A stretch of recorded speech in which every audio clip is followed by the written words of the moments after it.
Muy buenos días. Como siempre, la palabra de Dios que nos trae vida, nos trae esperanza y el día de hoy sigue hablando directo a nuestro corazón.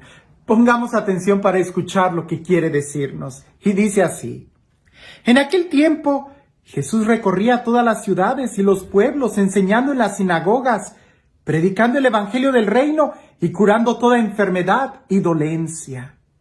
Al ver a las multitudes, se compadecía de ellas, porque estaban extenuadas y desamparadas como ovejas sin pastor. Entonces dijo a sus discípulos: La cosecha es mucha y los trabajadores pocos.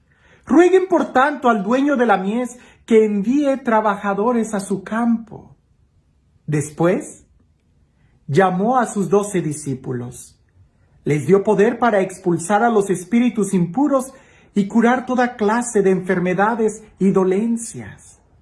Les dijo: Vayan en busca de las ovejas perdidas de la casa de Israel. Vayan y proclamen por el camino que ya se acerca el reino de los cielos. Curen a los leprosos y demás enfermos. Resuciten a los muertos y echen fuera a los demonios. Gratuitamente han recibido este poder. Ejérzanlo pues gratuitamente. Hay algo que nos debe de llamar mucho la atención cuando leemos el Evangelio. Primero, que pone de relieve que Jesús veía las necesidades. Segundo, se compadecía. No era una persona indiferente a las necesidades del pueblo. Era alguien que caminaba, que observaba, que veía el dolor y se compadecía.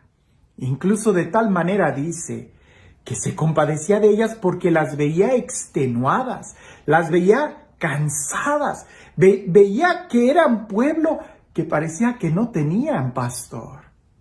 De tal manera era el amor de Dios, de Jesús, que logra ver no solamente las necesidades exteriores de un pueblo que quizás pudiera estar pobre, sino que más bien lo que más le enternece y le conmueve a Jesús es el cansancio que llevan por no tener dirección, por no tener guía. Ahora, parece que el trabajo era mucho, de tal manera que rebasaba los límites y las fuerzas de Jesús, pues le dice a sus discípulos: rueguen al dueño de la mies que envíe más operarios. Incluso, esto es lo más bonito, manda llamar a sus discípulos y les encomienda que sigan haciendo la obra que él hacía. Sanar a los enfermos, resucitar a los muertos, predicar el evangelio. Pero a veces se nos olvida esto. Vamos a un lugar y queremos predicar el evangelio y eso es bueno. Pero hay un paso anterior que en el evangelio lo dice muy claro y que a veces todos aquellos que salimos y predicamos el evangelio no lo tomamos en cuenta. El primer paso es mirar la necesidad. Segundo paso, compadecernos. Y hasta después sería el predicar. Porque llegar a un pueblo y tratar de ofrecer una medicina sin antes revisar cuál es la enfermedad puede ser muy peligroso. Claro, alguien puede decir: todo mundo necesita el evangelio, indudablemente. Pero primero tendríamos que ver cómo se los presentamos. Todo mundo necesita la salud, pero hay que ver qué medicina es la que les damos. Todo mundo necesita conocer a Dios, pero hay que ver primero cómo se los vamos a presentar. Por eso en la evangelización lo primero y lo fundamental es observar muy bien, ver quién es la gente a la que les vamos a llevar el mensaje y después sentir el dolor de la gente, del pueblo. Y una vez que nos hayamos asociado a ese dolor, que lo hayamos hecho nuestro, será entonces cuando podamos compartir. Será entonces cuando nuestras palabras no sonarán como ideas utópicas, sino que podrán tener raíz en el corazón de las personas que nos van a escuchar. Alguien me podrá decir: bueno, padre, tú me estás hablando de ir a un pueblo, de ir a otro lugar. Esto que te estoy diciendo también se aplica a lo más cercano, a tu propia familia. A veces quieres hablarle a tus hijos sin antes escucharlos.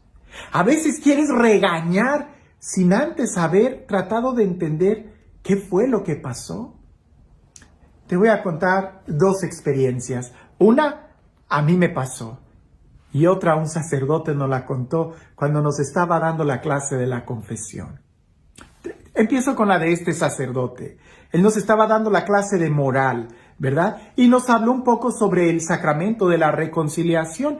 Y él dice que nunca olvidó una de sus primeras confesiones, porque él traía toda la teología, toda la moral, traía toda la ilusión de un sacerdote recién ordenado, que cuando esa persona se acerca a confesar con él, le dice: Padre, aborté. Y se queda en silencio la mujer. Y el padre empieza a regañarla y a regañarla. Le dice: pero que no sabías que eso es un asesinato y esto y esto y esto. Y la mujer empieza a llore y llore. Y ya cuando el padre termina de darle todo el sermón, le dice: ¿y bueno? Y ella le dice: bueno, padre, pero es que yo no quería abortar. Yo no quería perder a ese niño. Y el padre le dice: ¿y entonces a qué te refieres? Pues tuve una enfermedad y se complicó todo y yo peleaba por el niño. Yo quería tenerlo, pero se me murió en el vientre y traigo ese dolor adentro en mi interior porque tuve que ir con el doctor y me están pidiendo que me haga un degrado y no sé qué hacer.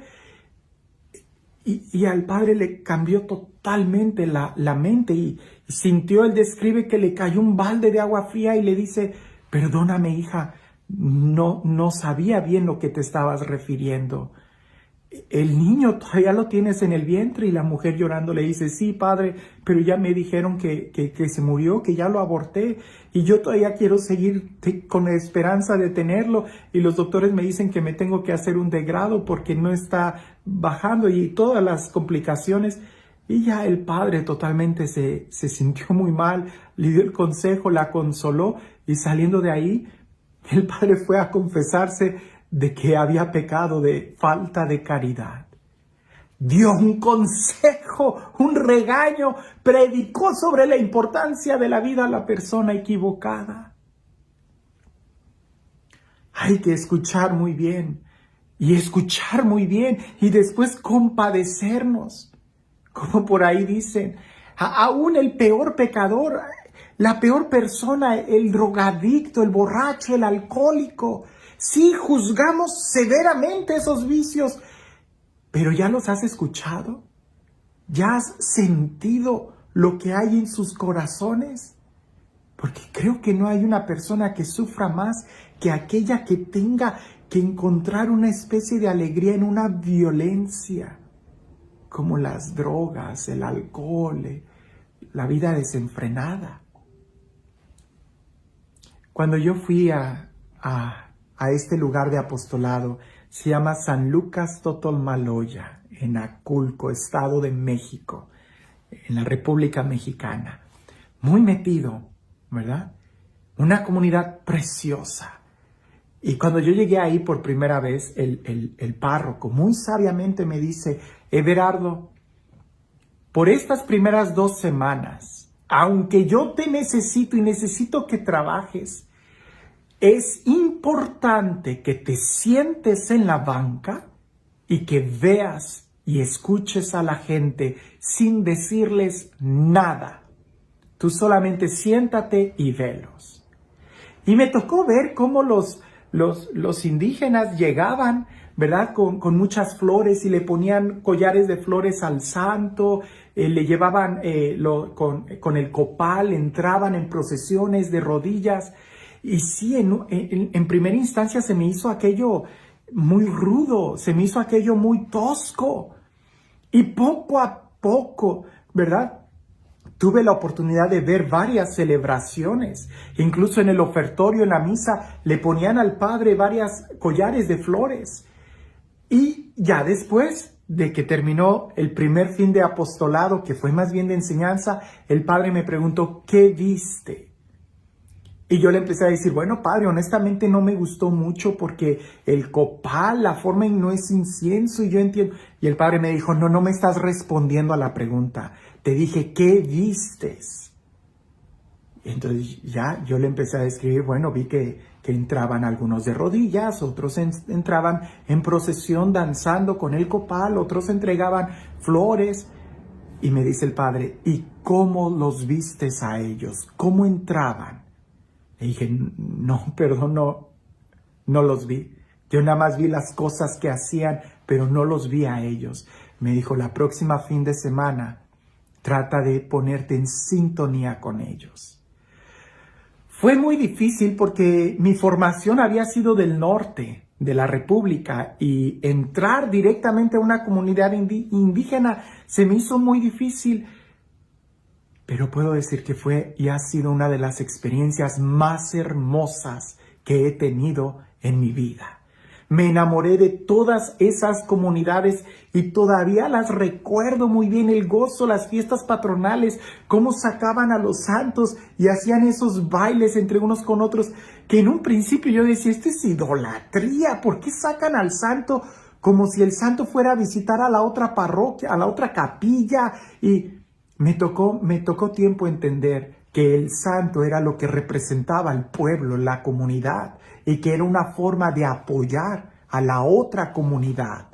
Que si no llevaban al santito, era como una forma de no estar en comunión con ellos. El santo representaba a toda la comunidad, y como santo me refiero, sí, a una imagen, pero no era que ellos veneraran la pieza de yeso, de madera, sino lo que representaba, ese contacto de identidad que habían tenido con el pueblo. Yo pudiera hablar mucho de esto, pero estas claves en la evangelización, antes de hablar, tendríamos que, a ejemplo de Jesús, ver, caminar con la gente, sentir el dolor de la gente, compadecernos de ellos y entonces sí poder hablarles. Porque hablar sin antes haber compadecido, sin antes haber sentido, sin antes haber asimilado, sonará más a un proselitismo que a una verdadera evangelización.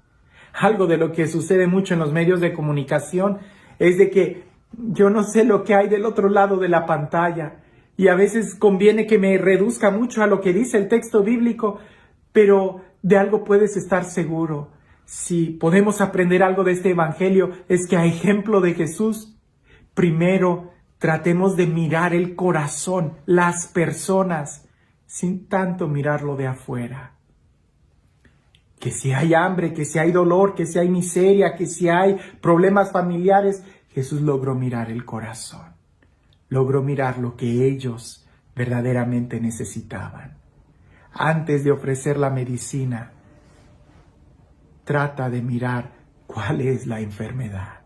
Y para eso, caminar y ver, sin prejuicios, con un corazón de hermano. Y este Dios, el Dios que camina con nosotros, el Dios que nos escucha, el Dios que se compadece de nosotros, el Dios que habla nuestro propio idioma, el Dios que a través de muchos signos se acerca a nuestra realidad y nos entiende, el Dios que siendo eterno se encarna y entra a nuestra historia, se reviste de humanidad.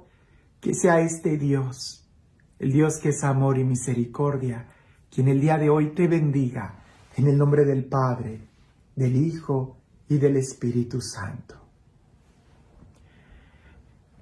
Antes de regañar, antes de gritar, antes de juzgar, hay que aprender a escuchar, hay que aprender a ver. Y si siempre escuchamos y vemos a aquellos que piensan igual que yo, entonces en realidad no estamos escuchando. Para escuchar hay que ir sin juicios y ver toda la realidad, ver todas las opciones. Porque a veces lo que yo escucho de aquella mujer que me dice que abortó no es verdad. Es lo que yo escuché, pero tengo que tratar de escuchar lo que hay en el corazón de ella para poder entender cuál es la verdad. Que el día de hoy podamos, a ejemplo de Jesús, caminar, ver, sentir, escuchar Y entonces sí, poder orar a Dios que envíe más trabajadores, o por qué no, enlistarnos como un trabajador más. Que tengas un excelente día.